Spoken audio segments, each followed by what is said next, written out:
After seeing the game in October 2009, we figured out it was going to be a great opportunity to enhance the PC player experience with realistic effects and simulations. I can't say I've ever experienced quite such an open-ended, convincing, immersive sandbox game.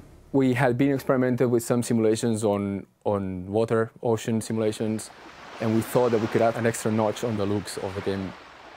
The water is composed of two components. One component gives the water a convincing large-scale swell that moves boats and causes the character to bob around when he's swimming in the water.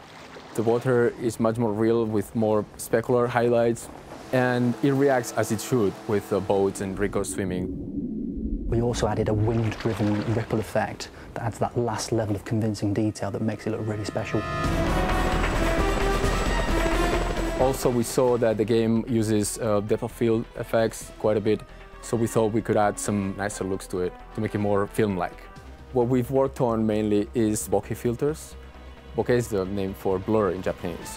When there is a very blurred background, you see the light sources. Usually you see like a very defined shape, which is usually circular or pentagonal, depending on what is the iris aperture of the camera. So we mimic that effect. We're all familiar with the sharp shadows you get if you put a small light in a room and stand in front of it. You'll get sharp shadows cast by that light. If you put a big light in a room, so we're talking a light the size of a wall, you'll notice you'll start to get softening in those shadows.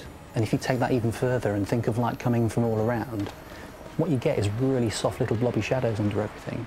And what ambient occlusion does is it calculates those soft shadows dynamically in real time in order to show that objects are grounded and convincingly part of the world. For each pixel in the image, we're tracing rays out to find out how occluded that pixel is. What we can do with the GPU is we can use the massively parallel power of the GPU that's able to trace many, many rays at the same time. The first thing you realise when you play Just Cause 2 is that this is already a really immersive game. So this is a great candidate for us being able to add a little bit extra with the 3D vision support. We've been able to give Just Cause 2 a stereo rating of 3D vision ready, which not many games achieve. That means you get a really special experience when you play Just Cause 2 with a 3D vision rig.